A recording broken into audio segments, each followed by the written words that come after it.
Good morning, good afternoon, good evening, Notre Dame fans. Whenever you are tuning into this week's Notre Dame football show, you might be watching live, watching back, listen to this as a podcast, whatever the case may be. Thank you so much for making us a part of your day. I'm Mike Singer, and with me is Eric Hansen, and Landon Tengwall will be joining us in just a moment. And I promise I haven't hired the guy, but he just keeps wanting to join. I'm like, dude, join the show. So let's keep bringing him on. So really looking forward to having my good buddy Landon Tengwall on. Eric, how are you doing, my friend?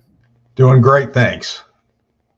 It is your birthday, and I heard this is the big 4-0, huh? Or was it 38? What are you turning today, Eric? Maybe if you add those together, we're getting close.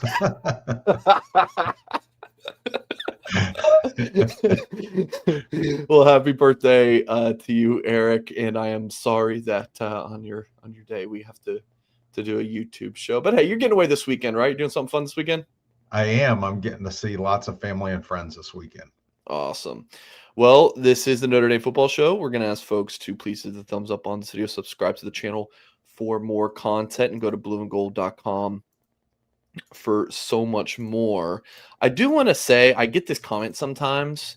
If I look like I am not looking at all at the camera and I'm like doing something over here, it's usually because I have film on the screen and I use my other computer to put it on the screen. So that's why, folks, I promise. So I'm going to be doing a little bit of that today because we are going to be watching film with Landon Tengwall. But before we do that, folks, want to let you know that Academy Sports and Outdoors proudly honors our brave military and first responders for everything they do to protect our nation and serve local communities. Their unmatched dedication and countless sacrifices deserve recognition. From October 19th, that's a couple days ago, through November 11th, Academy is giving them a salute with 10% off sports and outdoors purchases at local Academy stores and online at academy.com/discount. Exclusions apply.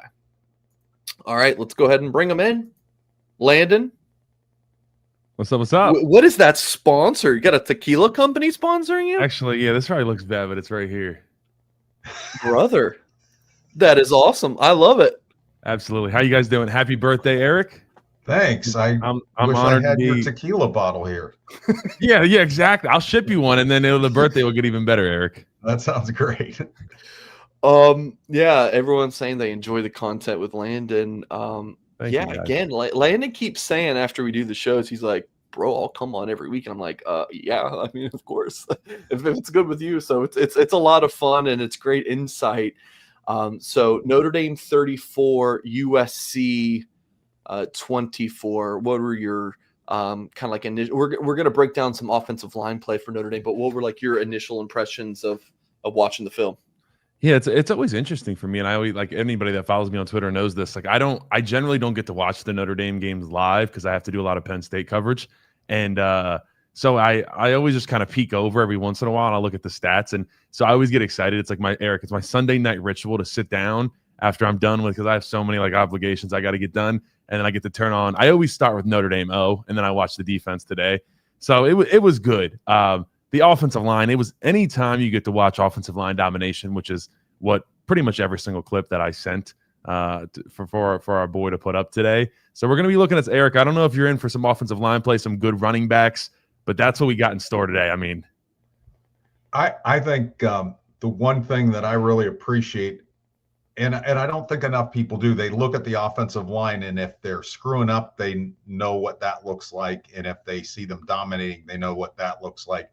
I think you can help kind of decode the nuances of it, and I love that. So I'm really glad you're on the show tonight. And thanks, I think Eric. Mike might have disappeared for a second, so I'm going to get started. Yes, please do. I'm going to get some of these clips ready. I have to change them from an MOV file to an MP4 because my computer, it just hates me. Okay. So Well, you guys take it away. We'll do some O-line. It takes me a second. You guys getting some of the clips up. Is that cool? Perfect. Go ahead. Okay. So let's start with Joe Otting. This was a big moment for him to have to step up. This is kind of the audition for him for the rest of the season because they have some other options there. What were your impressions of Joe Otting stepping in at center for Ashton Craig?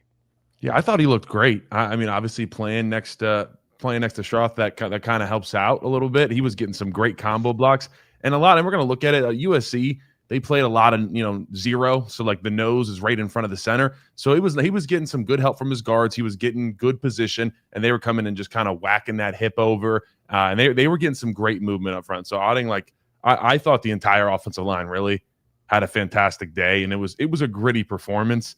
I will say USC's linebackers, they gotta look at that a little bit. It was they were putting themselves in some interesting situations as far as Notre Dame did a great job. Like Denbrock was running some motions, and it just basically, it was generally eye candy just for the USC defense to see, hey, can we move them out of position? And they went for it just about every single time. And it was just like Denbrock was putting the defense right where he wanted them.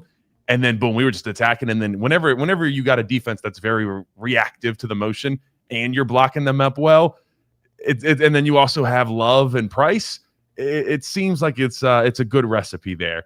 But I mean, obviously losing another offensive lineman, I don't think Billy's going to miss any, super important games, and he'll be back for the the playoff run. But that definitely hurts, and you're going to get your depth tested, just kind of like Notre Dame did last year, honestly, Eric, in the playoffs.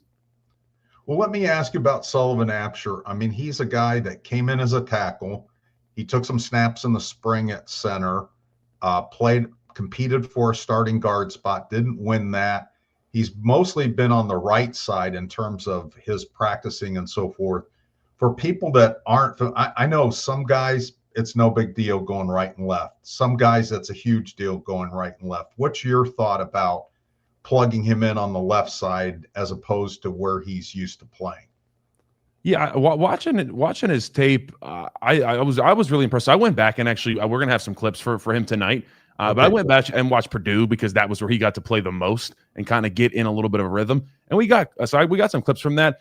Just kind of anytime you're switching sides, it's never easy. I had to do that a couple different times, and it truly does feel like using the bathroom with the opposite hand. You're going to finish up, and it's just like that doesn't feel right. I don't know if anybody's ever broken an arm and you got to use the opposite hand to wipe, but I'm just saying it feels wrong.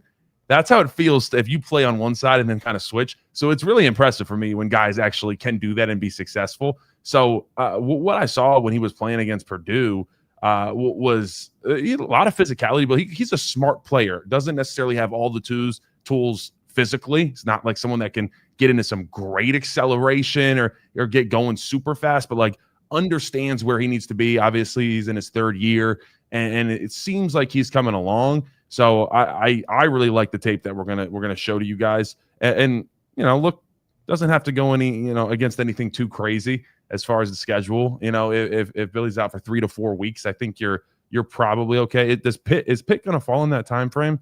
I didn't look. Yeah, he would probably be back the week after Pitt, I'm guessing, or maybe that would be his first game back if it's 3 to 4 weeks. If you talk about the bye, maybe then Pitt.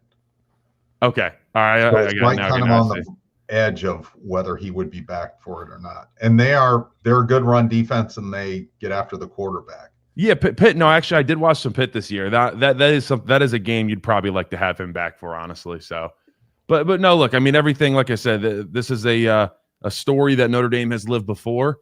And as much as the season started off, not necessarily fantastic for the offensive line against Miami, Schrouth is going to be back. I think you need him. And had a dominant day doing that on a sprained MCL. Yeah, that's what I like to see. That's gritty stuff right there because he was moving people. We're gonna. I know Mike Singer's excited. I'm ready. We're gonna take a look at that. I'm back. I wanted to pop something up on the screen. Our coworker Jack Sobel tweeted this out before we watched the film. He said, "What does USC think will happen when it comes out in this look on 1st and 10?" So USC has a nickel off 9 yards, 2 high safeties, and 6 in the box when Notre Dame is going 11 personnel. Healthy dose of love right there. Well, can you answer that question? What does if you're USC's defensive coordinator, what are you thinking here? And this is 44 seconds left in the third quarter, so 27-24 game. Notre Dame's got the ball at the 32 of USC. Like, what's USC thinking here? That's one of the funny parts, especially about college football. You see in the NFL a little bit, but you'll watch stuff like this, and you'll say I'll actually say I don't have an answer. Like he's actually like the DC. Just he's got some problems over there. That and not even just that, but when you've already been rushed on for probably over 200 yards at that point, and you're going to come out with a weak 6-man box. Yeah, you're just and an offensive line, mind you, that has been dominating you for 3 quarters. It's we'll say that's a choice for sure from the USC's defensive coordinator, because I can't make sense of that one. Okay. Yeah. I didn't know if there was a clear answer, but I saw this from Jack, and I was like, I want to ask you. No, on 1st and 10 too. That's even crazier to me. Look, CJ Carr had an off night, but it wasn't like he was lighting you up, so I don't really get the purpose of that one. If he was completing stuff, it was kind of quick, more underneath and outside. Like, I don't know that makes no sense to me. Yeah, Malachi Fields had 1 catch in this game, and he's your deep threat. Like Faison has been a really good outside receiver, in which, by the way, the whole boundary versus field thing, this ball is more on the right hash, and Faison's in the boundary, and Fields is out to the field. I just kind of noticed that. I thought that was interesting. But anyways, all right, you want to dive into it?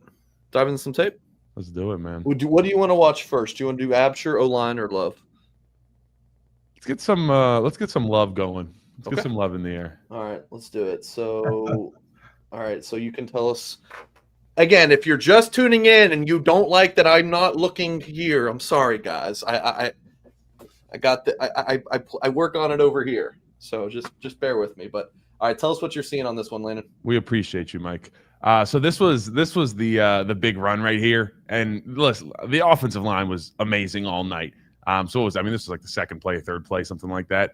And what I want you to see from Love here, like I said, the offensive line creates a great hole, but watch him press vertical for just an extra yard. He kind of does a hop step up. You see like jump forward first, and it kind of just sucks, like especially 19, but everybody in more instead of like there's a clear hole there. That like I said, USC has some problems defensively. I don't know why 19 was following Carr like that, but 23 not getting over the top, and it's all because Love was just pressing straight basically into the pile, like came back just a hezzy back just a little bit. That stuff influences the defense, sucks them in, and then it's just one cut and out.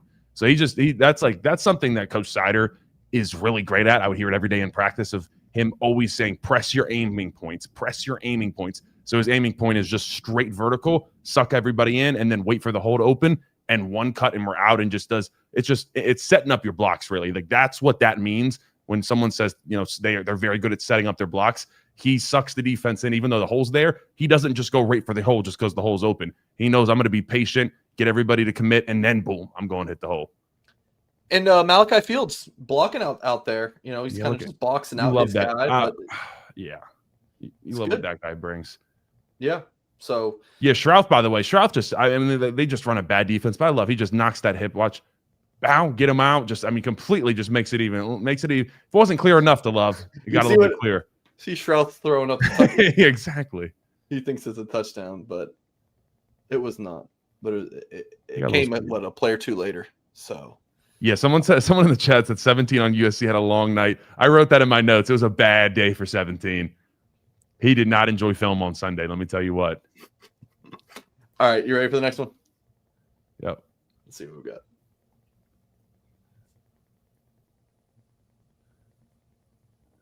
I want to say, I think this was the offensive line, but it was kind of both. So what I want you to see here. No, you're fine. You can run it. We're kind of offensive line Love. It's all the same. It's all the same success here, guys. Can you bring her? Sorry, go ahead, Lane. I'll play it again. No. I was going to say, if you want to you can keep running it if you want.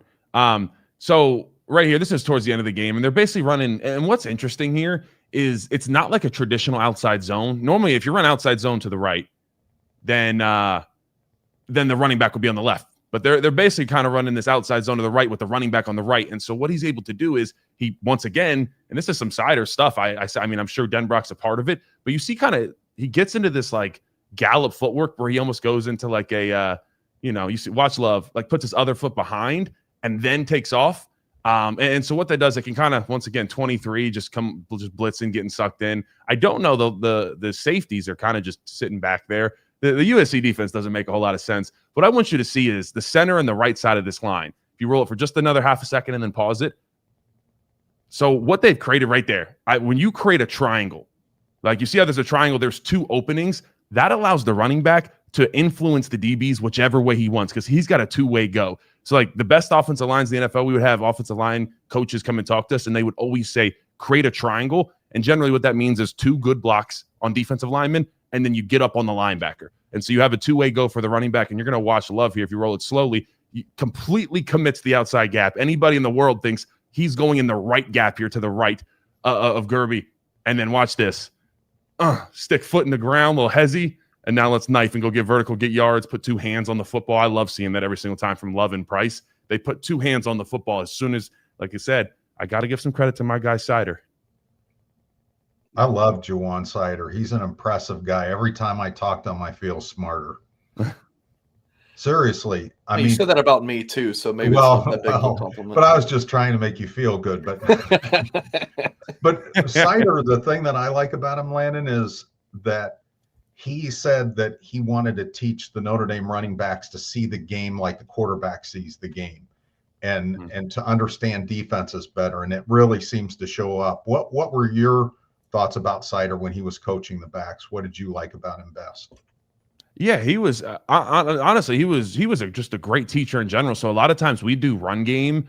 Here, if you're new, I did play offensive line at Penn State, where Coach Sider was the running backs coach. He actually recruited me here, so we still talk all the time. A very good friend of mine. I'm always rooting for his success, man. Part of the reason I even started to really get in on the Notre Dame, I started to become a semi fan because I'm like, that's my guy, and it's been really cool to see. But he would do these run game meetings where it was just the offensive line, sometimes the tight ends, but it was the offensive line and the running backs.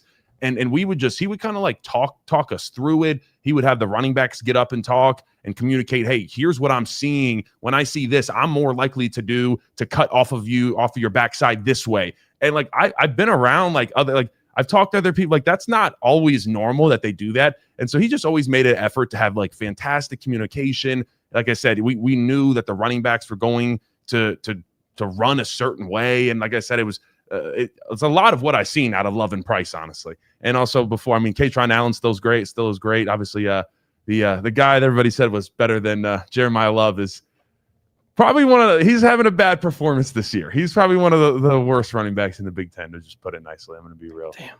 It sucks. But it sucks that I blocked for both of them. Hey, I'm just saying that their best year was the year I was in there. Eric and Mike. So I'm just saying. No, but it's just a great guy. Like you want to play for him too. Yeah, sorry, I was very thrown off earlier in the show. I was like, with my daughter, and my wife was like, "All right, it's time to get ready for bed." My daughter, and I was like, "All right, yeah." And then she was like, "Yeah, because Dad's got to go do a show." And I'm like, "Oh my God, it's 7:55." So I sprint upstairs. Then I left my computer downstairs. I had to run back. Yeah, so I apologize. Yes, this is Landon Tengwall, former Penn State offensive lineman who medically retired. This was early 2024. When was that? Was that 2023? 2023. So, yes, sir. So right, it was August of 2023 then. Yep. So before that season, and got into the media space, and Landon and I linked up in January of this year before the Orange Bowl. Did some content. I think I did one of his shows, and he came on ours, and I covered Landon when he was considering Notre Dame as a recruit. And we don't need to talk about the breakfast. Landon already made me feel bad about that. If we can change the name of the show to the Breakfast Club. The Breakfast Club, yeah, and Mike has to pay this time. Landon, oh man, you're killing me. I guess I brought this on myself, but yeah. So Landon Tengwall, national college football analyst, former Penn State player, and loves covering Notre Dame, and so we're having him on the show. So probably won't have you on next week, Landon, because Notre Dame doesn't have a game this weekend. But after Boston College, if you want back on, would love to have you. I'll be back. But you're still on for now. We got a ton more to play. So let's get back into the film. Folks, follow Landon on Twitter at Landon Tengwall. It's on the screen there. If you listen to this as a podcast, Tengwall is spelled Tengwall. Can't spell. Josh, good to see you in the chat. Hope everyone is doing well. All right, let's dive back into the film. Some more Jeremiah Love, Landon. Oh boy. Oh my gosh. That is acceleration. It's acceleration. But honestly, I know he runs outside, but can we just look at left guard here, the physicality that's coming down? I mean, real quick before we give I saw the whole outside, but you asked about Otting and why he had a good day. Well, let me tell you what, 74 was next to him, and I don't want to take it away from anything away from him, but 74 is out there just dominating folks on Saturday. And let me tell you what, it was a pleasure to watch that tape. But all right, let's talk about Love here. 23, once again, not a good day for the USC linebackers because it's just Love is so quick. It's the same thing where he's running duo inside zone, but he's just pressing forward for just an extra half a second than a lot of running backs would. Like if a running back wanted to cut outside, a lot of them would just start to kind of drift, like the majority, not even the good ones sometimes do that. Love and Price have such good just rapport with the offensive line, and they understand how the blocks are starting to get set up, and they just press. And if they see the outside, they know they got more speed than everybody else on the field. And it's just one cut. And like I said, not every running back can do this, man. It's just such quick reaction, and good luck trying to get them. This is what I want to ask you about here. All right, watch Pauling here in the slot. I mean, solid block here. And then phase onto the field. Blocking, right? How you played at Penn State with receivers who oftentimes can be looked at as divas. Like, is it really a mindset thing? Because no receivers want to block. Many pounds ago, I played receiver at a very low level, but like I didn't like blocking. I didn't take pride in blocking. So is this something as like a college wide receiver at this level? Like it's just something that your coach has to build in you because we don't want to do it. Oh yeah, absolutely. No, there's gotta be a pride of the wide receiver room. If they're of a certain mindset, like you said, it's very easy for wide receivers to be divas. Because these receivers are great blockers. Yeah. Faison, like specifically, I mean all of them. But like since week one, I've loved watching Faison block. But yeah, just straining. That's another thing you don't see. A lot of wide receivers, they'll get in front of their guy, and it's like, if he beats me, he beats me. Like these Notre Dame wide receivers are straining to try to finish blocks. And that is what really, especially when you have two explosive running backs, that's really important to turn a 10-yard gain into a 40-yard gain is the wide receiver blocking. That's the difference between a really good run and an elite run. Ryan said, plus nothing going on in the Penn State world. I mean, there's a lot going on in the Penn State world. It's just nothing good. Eric, I want to did you have anything you wanted to talk about before we move on? Are we going to see any Emil? Because I did want to ask Landon about Emil. Is there any? We have a couple more just good overall offensive line clips that Emil's definitely involved in. Okay, we got one more. Because I think he watched the show last week. Oh yeah, I think you're right. Because Emil had a fantastic day. Yeah, really good day. I was happy with everybody. I thought everybody on the line, they came out. It was a gritty, kind of wet game, and it was like, all right, we're just going to come out here and we're just going to take these guys for it. Honestly, on both sides of the ball, by the way. I mean, we're mainly talking run game and offensive line, but the Notre Dame D line and front seven came out and said enough of that. I thought Schuler played a great game too. So that was we could talk a little bit about that at the end. I don't think I have too many clips up for that, but I'll tell you, Jared Dawson dominated the USC interior. Now that was once again a pleasure to watch him play football on Saturday night. Good grief. Folks, please hit the thumbs up on this video if you have not done so yet. Subscribe to the channel for more content. What did you think about USC as a whole? Because I kind of liked Notre Dame at like 7.5 at first, and then it got to around like 10.5. And I was like, it might be that's 9.5, 10.5 is too much for me. I liked like 7.5, more so like 6.5 over 7.5, but just because of the hook. But I thought that they were actually a pretty good team. They just the defense was just it was a little too soft just schematically, but I think they actually looked better than I thought. A long way to say USC actually looked better than I thought coming to Notre Dame in October in those conditions. What'd you make of them? Yeah, I was kind of with you. I mean, the offense is pretty explosive. Maeva is the real deal. There was a couple times you kind of had those, oh my God, on film, just watching him run around, deliver some great footballs, and he's obviously got some playmakers. But yeah, I mean, the defense is like almost kind of bad. Just like I said, and when you were kind of getting the phone together, I was telling Eric, like, so reactive to different motions and just like no understanding of leverage or like gap control and like having your gap. Like there was a couple of times, I think there's a clip on here where there's a huge run for Love. It might have been Price, but like they got two guys in the outside gap and no one in the B gap. And it was just, it was just a bad defense. And Notre Dame's just run blocking as a whole. I don't want to just say offensive line, but tight ends, wide receivers, they had a good old day. And it never feels better to whoop up on a team in the run game. It feels there's so much more pride in that than like throwing for 350. It's like I just dominated you and moved you from point A to point B against your will, and you couldn't do a damn thing about it. Eric, tell me that doesn't get you excited on your birthday hearing that, man. It does get me excited on my birthday. And the flip side of that is that USC didn't do the same thing. Right. They came in as the 16th best rushing team in the country, and I realized they were down to their third string running back, but he ran all over Michigan the week before. Yeah.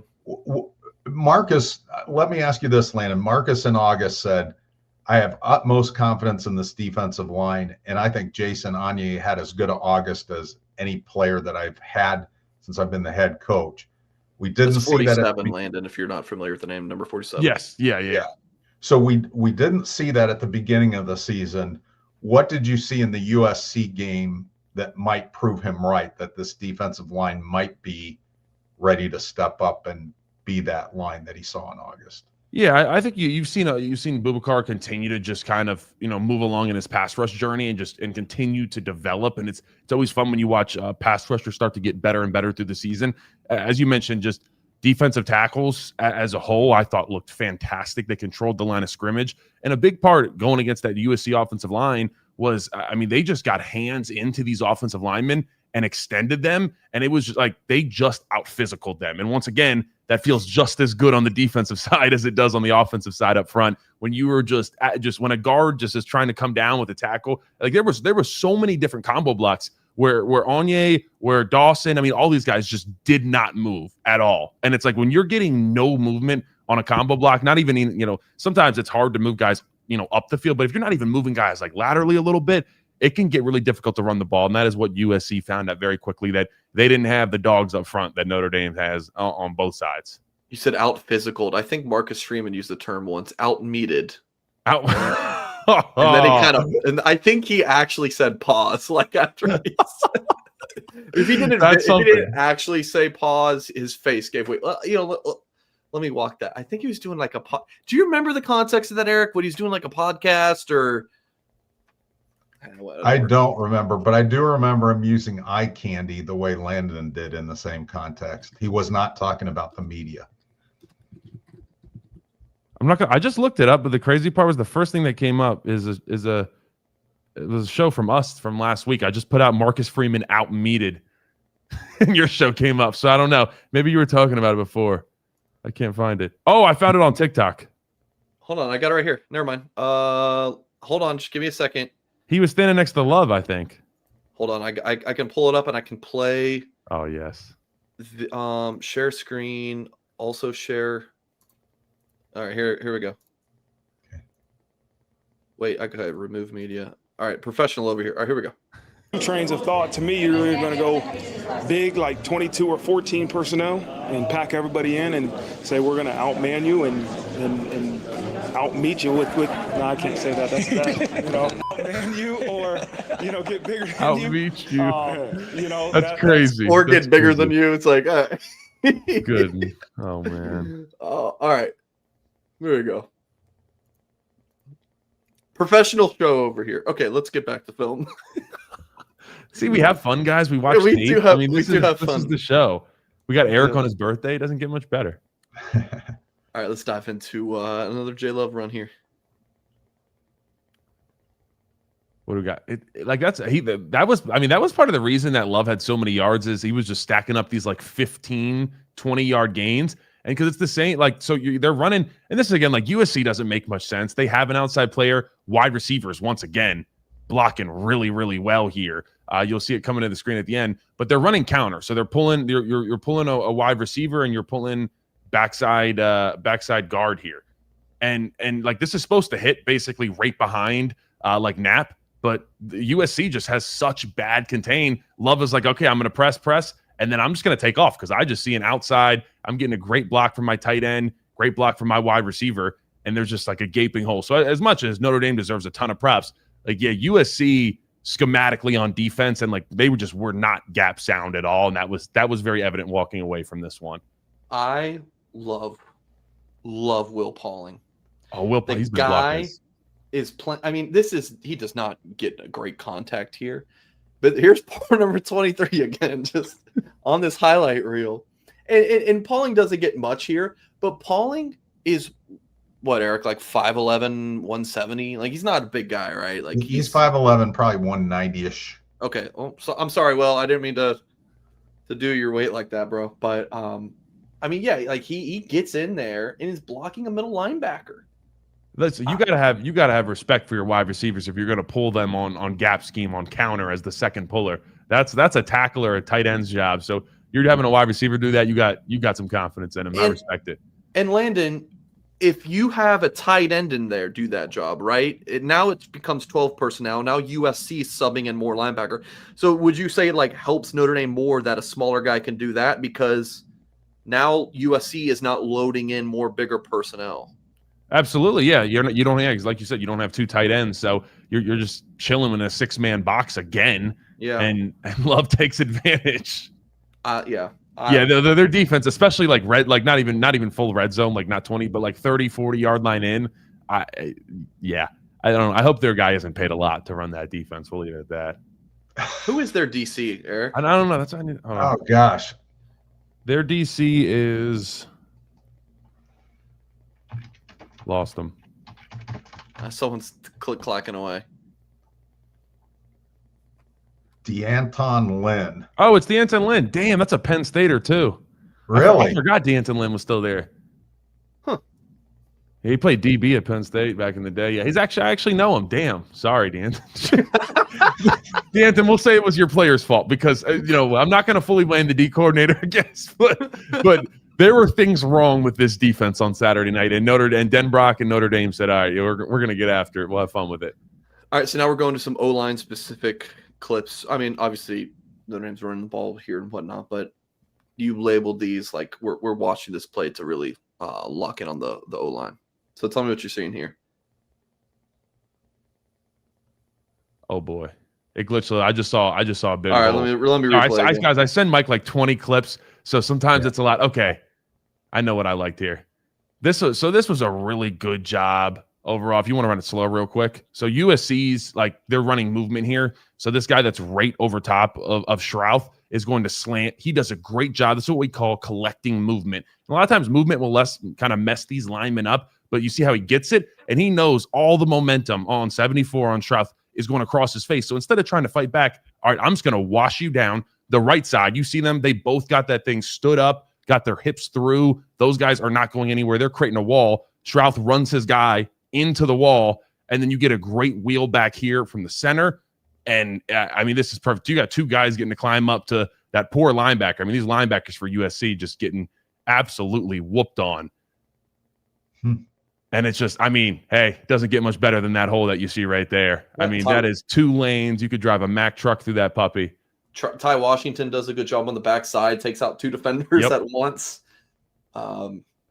Yeah. Wide receivers blocking their butts off for now. Yeah, he's the second tight end, but he's a tight end. I'm sorry. Yeah. But everybody he's a smaller tight end. He's right. Known I was going to say he looks kind of smaller. Mm-hmm. I'll tell you, Raridon had a great day blocking too. Yeah. Had a great day blocking. Might have missed one, but they were like overall was pretty good. But yeah, I mean, like these were the lanes that were on the field all day, and that's what I say. Like, yeah, USC isn't very good, but I mean, this is really great stuff. And like I said, it's everybody's involved, but Shrouth, him making sure this movement gets cleaned up is just what makes this hole so big. Anytime you collect the movement and you're able to move basically with it, and we call it wash it down, it's a good day. Joe Rudolph's pausing right there in the room, and they're all having a good old chuckle. It's like the best feeling ever. What does this look like if this USC defensive lineman isn't slanting? He would basically play into it, and basically Knapp would come and hit that thing down. You're going to see in a second, actually. We'll see. We got a clip coming up here. Okay. Yeah, you're going to see exactly Shrouth and Knapp when that guy doesn't move, and it gets ugly for the USC defensive tackle. All right, I don't know what order it's in, but here's one with JD Price in the back, in the backfield. Looks like Raritan next to Anthony Knapp. Folks, if you're listening to this as a podcast, I mean, I mean, you just got to get to YouTube. I don't know how many times I got to tell you that, but I do appreciate you listening. We're talking ball over here, guys. We're talking ball over here. All right, so let's see what we got here. Well, that's a lot of movement on the O-line. Oh God, it's just there's Wagner. Oh yeah, Wagner showed up on this one right here. Moving down, getting up once again. Yeah, 23. Didn't have a great day out there. Was struggling as a whole. Wait, go back. Wait, sorry. Sometimes I need to see it slow. I'm trying to remember all these plays. All right, so we get back block. We got two boys pulling around. Oh, I was gonna say, yeah. Look at that look at that explosion from Stroud. Look at him get into this thing and just bring everything. And it's gonna get important later on, like 3rd and 2. He's gonna come with a pull. But watch this thing. Watch the explosion. This is a power. Ooh. That's a power clean right there. That's why you wonder why the guys are power cleaning 325, 330. And then Raridon coming around, and this is when you trust your tight ends and wide receivers to be pulling. You can leave these other offensive linemen backside, get someone that can move a little bit quicker through the hole. You get a great block from Stroud. Bow. Oh boy. Wagner gets up on the linebacker, and all Price needs is just a little bit of space here. Yeah. Landon, you weren't kidding on 23 having a rough day. I just looked up this Pro Football Focus score, 34.9, the bottom of their defense. Yeah, it was and bad. The middle linebacker was right next to him. I mean, just above him in that ranking. That makes sense from watching the tape that they would both be dead last on the defense because, it was a bad day. That was a struggle of a night for him. Yeah, it wasn't good. Yeah, this is a great pull by Raridan. Yeah, both pullers just fantastic job. Derby. Lambert. Yeah, you're bringing his hips there, moving guys. It's not always easy to move guys on those down blocks, and really, like I said, the biggest part. The biggest parts are the pullers, but when you get all those guys that basically create a wall on the down blocks, it's so easy to find success. And sometimes like a lot of people wouldn't notice it, but you go back to the Miami game. And even A&M a little bit, like there was times those down blocks were not getting to the point where they were just like a wall like that. And one guy gets dented and there's not that hole anymore for Price to get through. So those down blocks that are getting movement are just as important. That's why it's a thing of beauty to see.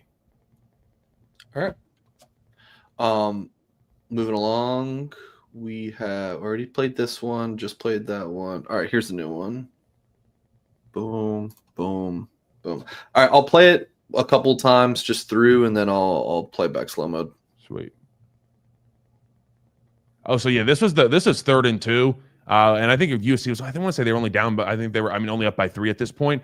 And once again, Shrouth, I just want to put this on here because like if you're going to run counter on 3rd and 2, you have some confidence. You're about to move some guys, and you have to. Once again, like first 2 weeks, this is where we struggled on the pulls. The pulls right here, instead of Shrouth doing that. And once you get into slow motion, you'll actually see 10 is off the ground for a second here. If you let this, as soon as he hits him. Oh wow! He both feet. I checked it. Both feet. It's not like a big time, but yeah, he's up. He's fully in the air. Not a piece of him is touching the grass at this moment. So like, Shrouth as a puller is just filthy. And once again, we got a wide receiver as our second guy. And as to your point on 3rd and 2. They still might not be like if you come out with 2 tight ends because come out in 12 personnel. It's like all right, we're going to come out with something even heavier. But if you're coming out in 11, it changes a little bit, and you just get up there and your wide receivers are blocking. All we need is 2 yards, and that's just physical. And once again, you talked about Emil Wagner. Like I said, these down blocks can get dented. Look at him get 2 right tackle. Boom, bring his hips through. This down block on what we call a 4-eye. That's right inside of a tackle, right on their inside shoulder, and just moving guys out of the way. Once again, there's the wall. There's the wall that isn't always there. And if you do not have that wall on gap scheme that's just built by these linemen going down with the pullers coming around, the pullers can't get through and there's no space. So you got confidence that every guy is going to move somebody. Look at Raridon just moving guys out of the way. Wow, look at him come down. Look at our boy 23. Here he is. He's making get out of the way, buddy. You're making highlight reels today. Raridan has made himself a lot of money, I think, with his ability to block and be like that next do-it-all tight end coming from Notre Dame. Like, I feel like if you're an NFL scout, it's like, all right, is this kid's really good from Notre Dame? I know he's smart. I mean, Notre Dame just turns out tight ends from there. He's a safe draft pick. I feel like I don't need to do a ton of research on a Notre Dame tight end who's a starting tight end. Those guys just obviously do very well in the NFL. So he's about his business. About his business. All right, one more on the O-line, and then we're going to dive into Absher specifically. I know you wanted to talk about him. Mm-hmm. Oh, yeah, here we go.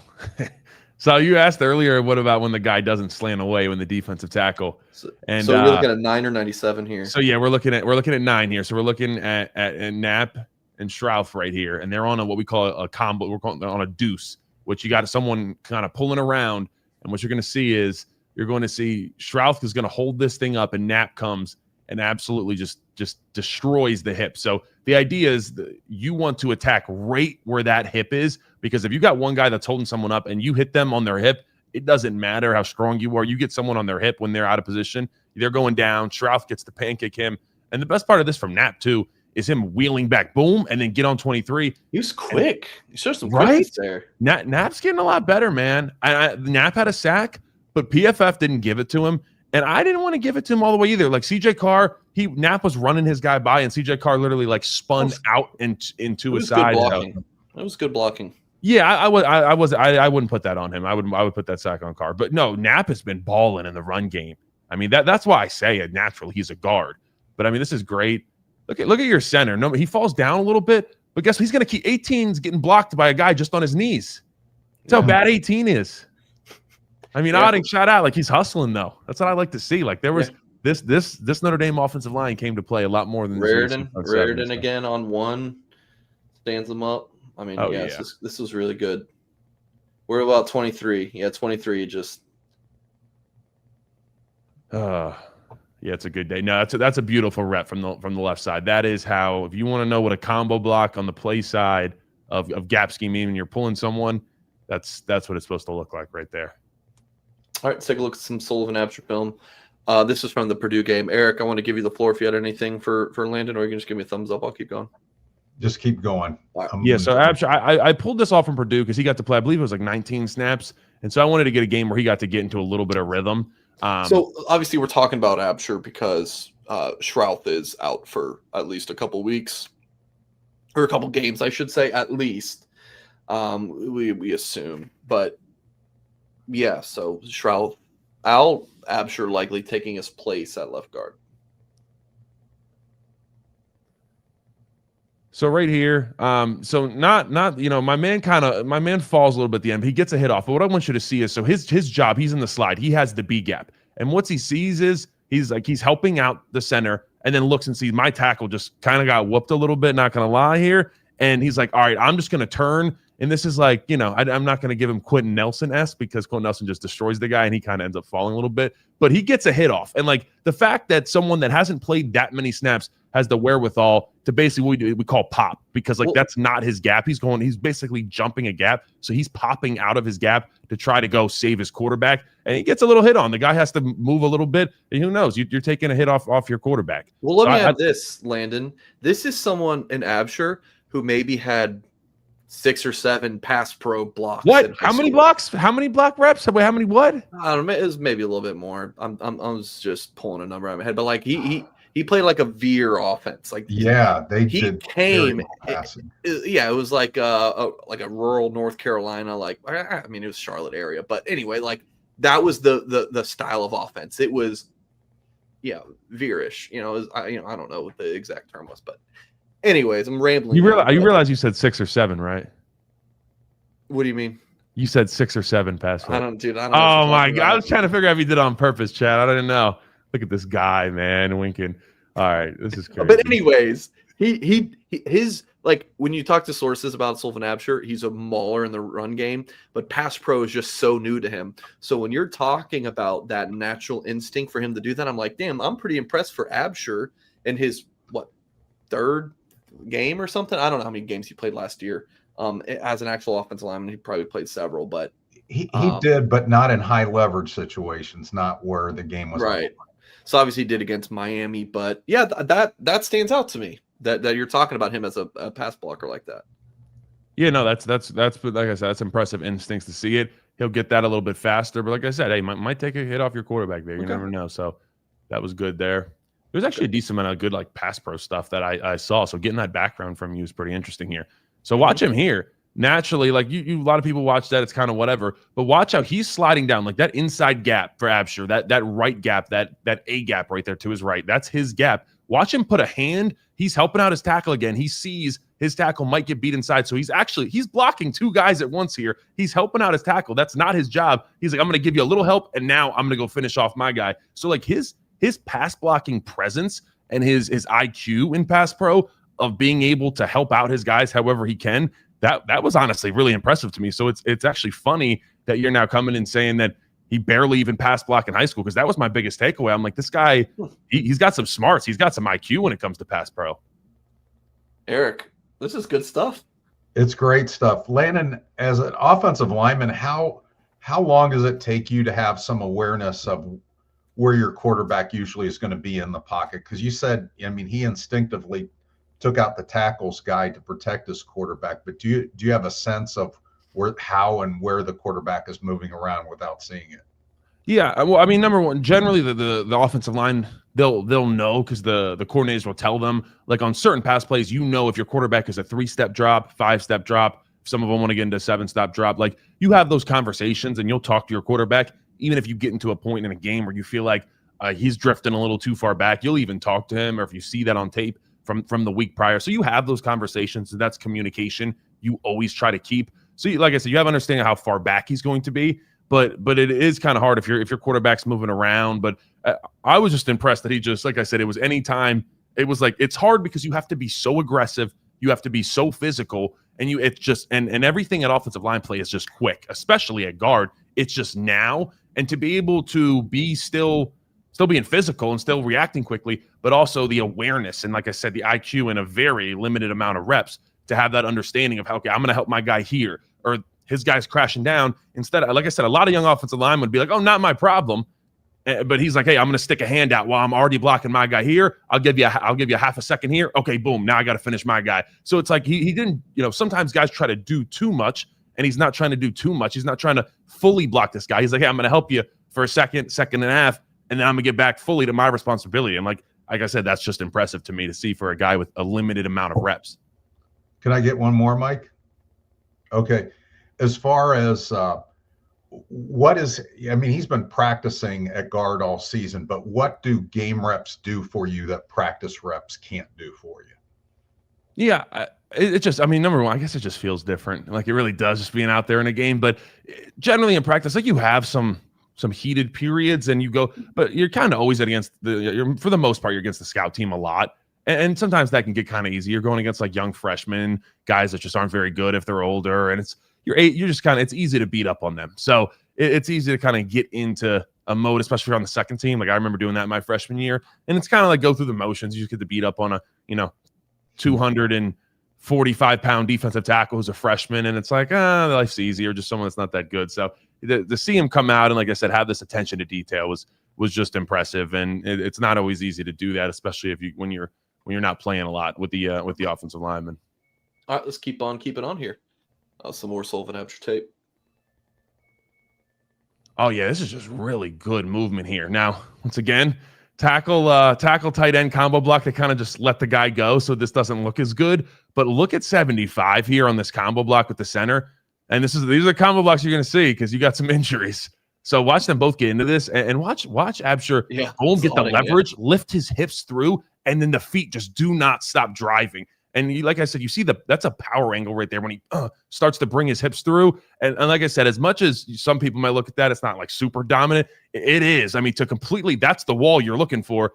And if you have, if you got Knapp over there right now, like, that might be hit for a touchdown. Obviously, you got a young combo block that just gets beat up on, but just a fantastic rep there of just displacing a defensive tackle out of the way and creating, once again, that wall for your running back to run through. Obviously, the rest of the people didn't do their job, but yeah. No, I like that you mentioned that is odding, and then you even have Lambert out here at tackle. He runs with the second team offensive line at tackle. So yeah, good to see from Absher. Yeah, I like how he's driving his feet, and that's a big dude. Yeah. That's you can tell it's a large human and he uses it. That's 6'8", 322, 325. It's a big boy. All right, one more. Let's see what we got. Oh, yeah. Like, this is what I mean. IQ. So he gets someone, the defensive line's running a stunt here. So the guy that's on Absher's side is going down. The other defensive tackle's looping around. And watch him pass this off. He makes sure Otting has it. And then, boom, coming back and completely sealing this thing off. And there's a great hole here. It disappears because you do get some run support. That's pretty good from this Purdue defense at the moment. But just, once again, the IQ, he does his job, creates a huge lane. That's someone that you can't account for. That, like I said, that's kind of coming and making the tackle. But what I was seeing from watching him, I watched a couple other reps too. Miami wasn't that great, but then again, I'm not going to judge someone that hasn't played them. I mean, you can't judge much of anybody on the Notre Dame offensive line from the Miami tape. It was a while ago, and it seems like they really have improved, and it is one of the better defensive lines. So the tape that I've seen from him recently, like I said, not only is it a big physical player, but he's really smart is what I've seen on tape from him. Like, he understands the game. He's not impatient. He lets things develop like this. He makes sure that he's going to pass it off. He's not going to be too quick to, like you said, he makes sure Otting fully has this, boom, touches him. That's kind of like the rule. Like, I got to feel you. And then once I feel you, pause, I'm going to come back the other way and I can get on my block. So beautiful. Yeah. Talking about the O-line against Miami, like, speaking in very simple terms, like, how can they get better as a unit from that? And look, I understand competition level, right? Miami's defense line is really, really good.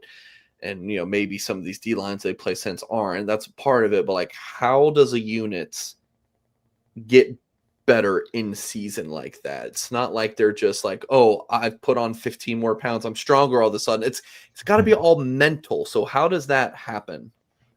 I feel, like, part of it's just like momentum and swagger. Like, you start to actually do it and you believe like you can do it. I think I've talked about on this podcast, like, the most important thing is the confidence in football. And so Notre Dame started to run the ball a little bit better. And it was like, all right, we can do this thing. I think Love, as much as he's been fantastic, he's even improved as the weeks have went on. Like I said, just that one cut ability is just absolutely nasty.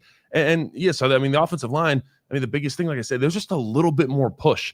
And when you have a little bit more confidence, and like I said, Miami was the first game and you struggled. So it's easy to kind of get into a somewhat of a negative mindset. And you saw them get out of that very quickly. And I think Joe Rudolph was not going to let that go downhill at all. And they get back, and they got, obviously they have a bunch of backups in, but it's clear the backups know what they're doing. I think that's a good reflection on Joe Rudolph there of having guys ready. And so they're just going to keep chugging along. But it is a relentless effort to dominate someone. And you see that from Notre Dame. Like you said, it was one of the better defensive lines in college football in Miami. So there's that aspect of it too. But I would feel a lot better about Notre Dame this weekend if they had to play them again instead of the bye week. So it's good that you got a bye week, though. So take some time off, rest, get some guys back, hopefully. I don't know. I've seen a ton of people asking. It might be worth giving you, Mike, you giving an update. Did Charles have to get another surgery, correct? I just wanted to clarify that. I saw that on Twitter. Correct. He had to have a cleanup a couple of weeks ago. The plate in his humerus broke. And so they had to go back in and clean that up and put a new plate in. Hopefully you can get him back eventually. But I got not a lot of respect happening for Joe before Rudolph the and these playoff, guys. and I'm not sure that it'll happen in the playoff, but not before the playoff. Okay. Yeah. That's tough. Landon, I was thinking have you on from like 8 to 8:30, but it'll probably stretch a little bit longer. Here we are, 53 minutes in, 54 minutes in. Well, dude, I appreciate you you hopping on, and we'll do it again soon. Folks, please follow Landon at Landon Tengwall. He's always tweeting out good stuff on Notre Dame, but just college football in general. So if you're a college football fan, which obviously everyone watching live, watching back, listen to this as a podcast is, make sure you're following Landon. Yeah, please do that. So at Landon Tengwall on Twitter. Everyone loves watching you on here. So I appreciate you riding with the program, brother. Absolutely. Thanks for having me on, Eric. Happy birthday again, brother. Hope you have a great weekend. Everybody enjoy the bye weekend. You get to watch some football stress-free. Come on, it's going to be a good weekend. You can get drunk with no stress. Well, I appreciate it. If you come to South Bend, I'll buy you breakfast. Thank you. Thank you, Eric. Thank you. Look at that, Mike. That's a real, as we call him, OG right there, Eric. Thank you. All right, thanks, Landon. I know this is being said as a joke, but it was pre-NIL era, and he was a recruit. I didn't know what to. It felt, I don't know. Both, it would have felt wrong to buy his breakfast, but it would have felt wrong. It did feel wrong to not. I don't know. All right. Let's talk about real quick ESQ. Absolutely love our sponsor for this show. It is seen on all your favorite Notre Dame players and coaches. So when you see Freeman absolutely swagged out in the player walk and stuff, like Freeman before the game in his suit, you're like, dang, that is a baller. And yes, like the guys, Marcus Freeman's a very handsome man, but ESQ absolutely has this guy looking absolutely fresh. Okay.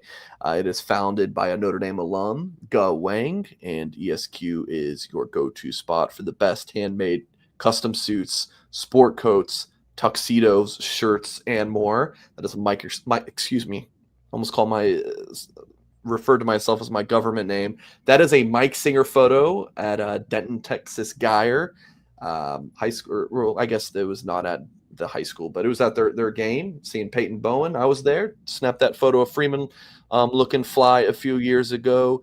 So go to esqclothing.com for more information, and they have showrooms in downtown Chicago and in Winnetka. So book your custom fitting at esqclothing.com. Mention Blue and Gold at your appointment and receive 10% off your entire purchase. That's esqclothing.com. Some good stuff with Landon. Eric, did you enjoy that? I loved it. I learn a lot listening to him, watching him, and he picks great clips and is really good at explaining it. So love having him on the show. Sorry, I was just reading the chat. Okay, Nicole Arbach from NBC tweeted this over the weekend. As I reported earlier on NBC Sports, both USC and Notre Dame are working hard to finalize an extension of the rivalry for 26 and 27. They are hopeful. USC wants to play the game before Big Ten play weeks 0 to 3, while Notre Dame wants it later in the year. That's the sticking point for now. What's your reaction to this? Like, what do you think the compromise here is, if there is one? I think maybe the compromise is give them what they want early in the season, one of those 2 years, and stick with either November out there or October in South Bend as the other alternative. I wouldn't give them both. Notre Dame needs the schedule octane in November. That's the thing. They need a decent opponent in November. The years that Clemson isn't on the schedule and that Clemson is underachieving, they need somebody good, because what happens sometimes is, like, you look at this schedule, this November schedule, there are going to be teams that jump them sometimes because they don't have the opponents unless they really win by a lot. Even with the USC victory, Notre Dame got jumped by a couple of teams. So you definitely want a team late where you're splitting hairs in terms of not just getting into the playoff, but what your seeding is. Those 1 or 2 seed positions could really mean a lot in the playoff and who you draw. Yeah, because obviously Notre Dame's in November, it's usually like a Navy, Army, or ACC teams. Right. And then a Stanford or USC late, because your big marquee games, these schools that are in a conference, they're scheduling Notre Dame early in the season. Correct, Eric? Right. And Stanford, did have a nice run going. They haven't lately. And so you lose that every other year of having some schedule strength. So it's tricky. And even when Navy and Army are good, they don't have the brand names that really are going to get people excited about them beating a top 25 Army and Navy unfairly to those teams, but that's reality. Yeah. So it seems like there's enough just push publicly. It's going to get, I feel like it's going to work itself out. Like they're going to figure it out. But based on how Notre Dame has won 3 in a row in the series, is it 3 in a row? They've won 7 of 8. Why, if you're USC, why would you extend it? Like, seriously, other than it's great for the sport, but it's great for the sport doesn't mean crap for like these people whose jobs are on the line. And like you keep losing to Notre Dame, this is not good for anyone if you're like from the USC perspective. So I get it if USC doesn't want to play Notre Dame. Why do you want to like basically a guaranteed loss, especially when you're going to South Bend? It's been what, 14, 15 years since they've won in South Bend, Eric? It's been a long time. And Mike, the thing about it is, though, I can remember when Lincoln Riley got hired and seeing a lot of columns that said this is going to shift the balance of power in the USC Notre Dame to USC resoundingly. And I guess it didn't. They have the thing that I think is realistic, Mike, and where USC has a good point is you're not just making one trip to the Eastern time zone. You're making multiple trips now because of your Big Ten affiliation. And they are 1-12 in their last 13 games into either the Central or Eastern time zone. And they have Nebraska in Lincoln this weekend. So it'll be interesting to see. They really underachieve against some of these Big Ten teams when they come east. So you got it multiple times during the season. Stanford and Cal are hitting that too, being in the ACC. Hasn't affected Oregon as much at this point, and Washington, but it'll be interesting to see over time if that kind of erodes those teams making those long road trips. Now, Notre Dame leans into sports science. They change time zones all the time, and they don't have the issues with it that it seems like USC has. Uncle Mike says, tone it down, Mike. We aren't that dominant yet. Did Eric, did you just say 7 of 8? I'm sorry. Did I hear that correctly? 7 of 8? No, like what? Like, especially in South Bend. Like, that's why when like someone posted on the board the other day, Eric, like, man, so many national people are picking USC in this game. I'm like, there's sometimes you got to throw out the X's and O's and you just got to think USC coming to South Bend. Like they're just like, I just don't see Lincoln Riley's team winning in South Bend. I just don't. Well, until they get a defense that can be competitive on a national level, they're not going to get in the playoff. And if they get in the playoff, they're not going to win games there. Yeah. Their defense they're better than they were defensively. But I mean, we saw a lot of tape today where you just kind of scratched your head and go, ooh. Yeah. I got to look up who number 23 is and see if I covered him as a recruit. I would, because then at that point I would feel really bad if I know the kid. It's Desmond Stevens II from Clarkston, Michigan. So Detroit area. So no, Notre Dame. And the number 14 that was getting beat up pretty good is Tamir Robinson. No, I do know Tamir because Tamir was a Penn State Notre Dame battle, and he transfer. So I think Bowden had a pretty good relationship with Tamir when he was trying to recruit him to Notre Dame. So that makes sense that Chad would have taken him from Penn State to Notre Dame. So I do know Tamir. Anyways, all right, last thing, and then we're going to get out of here. This was a tweet from Tyler Horka, and it's okay. Since Brian Kelly started at LSU in 2022, and when Marcus Freeman took over for him at Notre Dame, he's got some stats up on the screen. And then Horka said it's actually Freeman is 15-7 in ranked games. He corrected instead of 13-7, which he had in the original tweet. And Kelly is actually 5-10 and not 5-9. So the original tweet numbers, Horka had to correct himself. But Freeman is 38-11 overall compared to Kelly 34-13. Again, 15-7 in ranked games for Freeman, while Kelly is 5-10. Freeman's got a CFP appearance. He's 3-1 in bowl games and 2-0 in non-CFP bowl games. Excuse me, 3-1 in playoff games, 2-0 in non-CFP bowl games.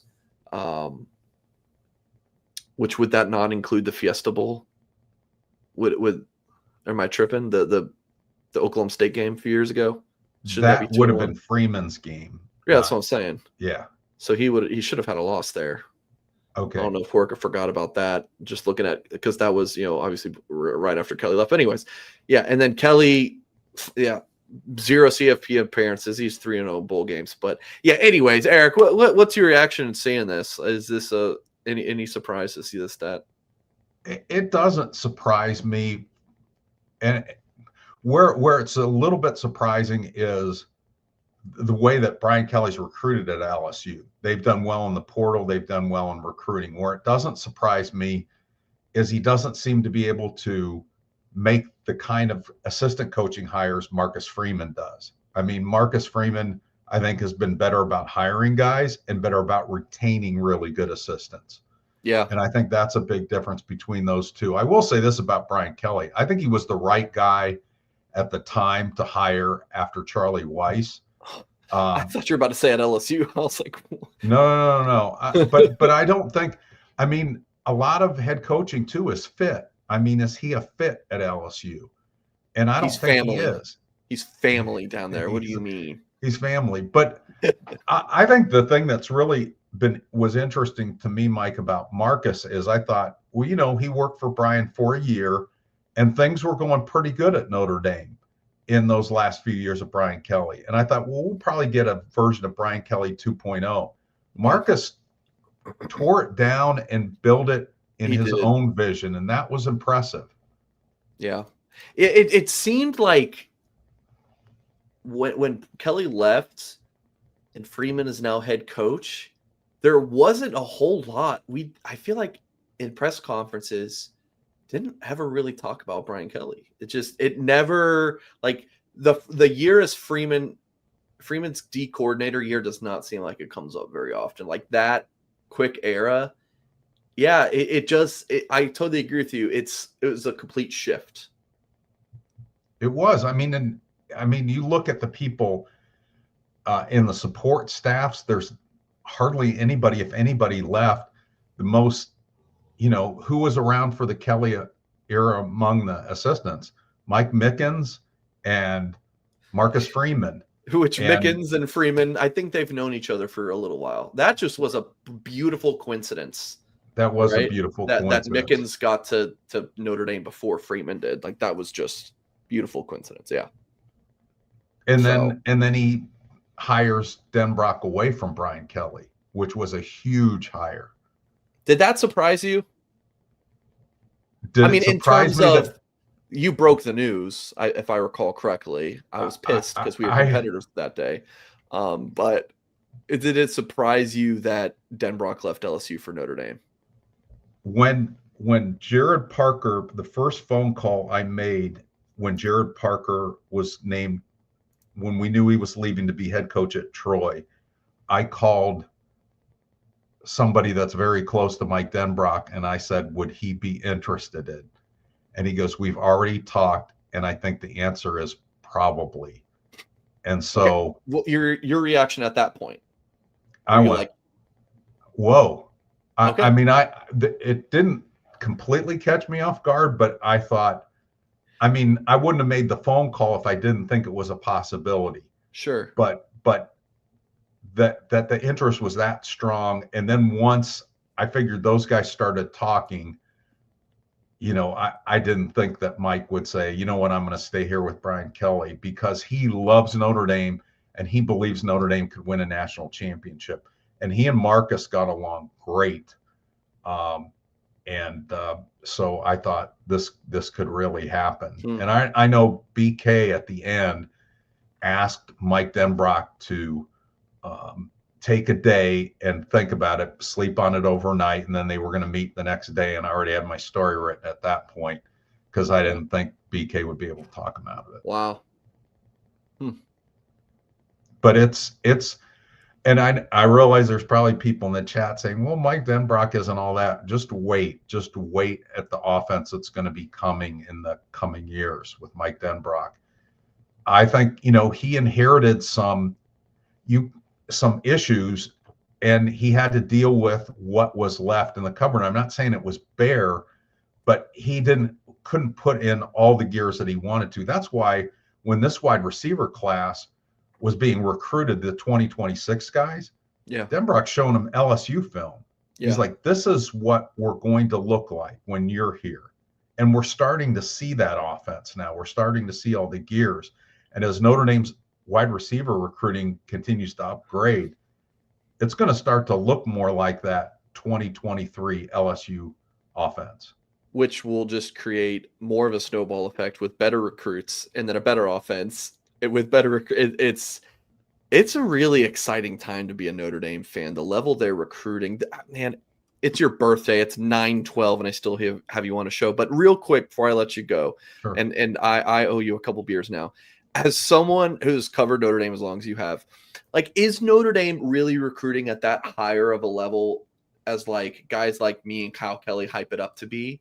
Or is it like, Mike, there were this many 5-stars visiting in the Brian Kelly era? Or is it head and shoulders different? Just like on paper, how well Notre Dame is recruiting, is it that much better, or is it kind of on par with, the decade Kelly was here? Okay, so we're comparing it to the Brian Kelly era and Marcus Freeman. Yeah.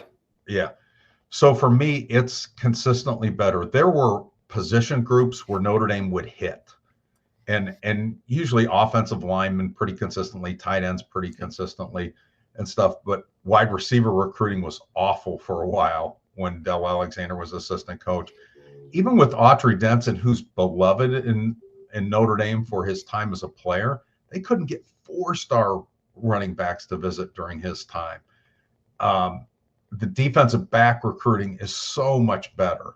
Yeah. It's incredible. I mean, you look back at some of the past classes with safeties, like when Van Gorder and even some Diaco time. I remember talking to Mike Elko in his office, and Alohi Gilman was transferring from Navy and was going to have to sit out. And I said, "Who's your best safety on the roster?" He goes, "The kid that just came in from Navy."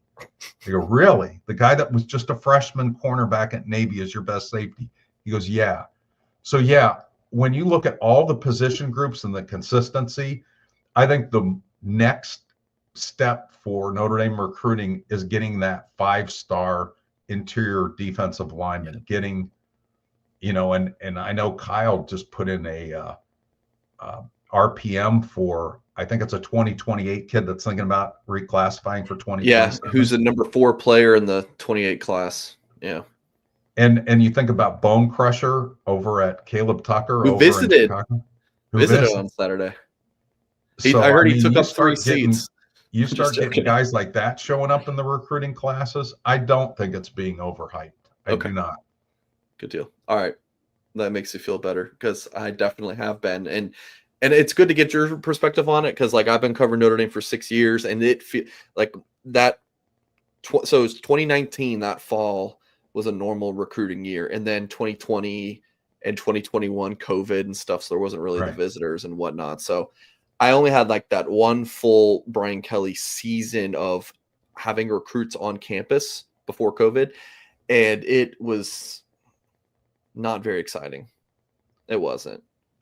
We didn't even mention quarterbacks. Look at how they've stacked quarterbacks. You think about, oops, we missed. Let's go get Brendan Clark. Oops, we missed. Let's go get Ian Book, which was a great pickup. I mean, he was a 3-star Washington State recruit.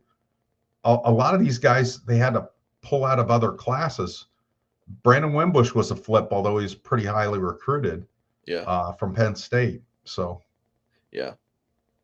And then when they did have to go for a late flip, they flipped Blake Hebert from Clemson. Like, if you got to do that, Clemson, I mean, that's not too bad. All right, hour 13. It's getting late. Eric's a year older. He's tired. I'm sure. I'm exhausted. So we're going to end the show there. Folks, please hit the thumbs up. This show is awesome. So hit the thumbs up to support what we're doing here. The super chats are great, and we love those, but totally not expected or anything like that. I never come in here and be like, oh, we're going to get a bunch of super chats or hope for them. What I do expect and hope for from all of you watching live or watching back is to hit the little thumbs up button under the video. Like, that really helps push our channel out to reach more Notre Dame fans. So please do that. And of course, subscribe to our channel so you can get some notifications whenever we go live or post new videos. Next show tomorrow, 5 p.m. Eastern time, the Six Pack Show. And Eric, you guys got a good podcast coming up on Thursday?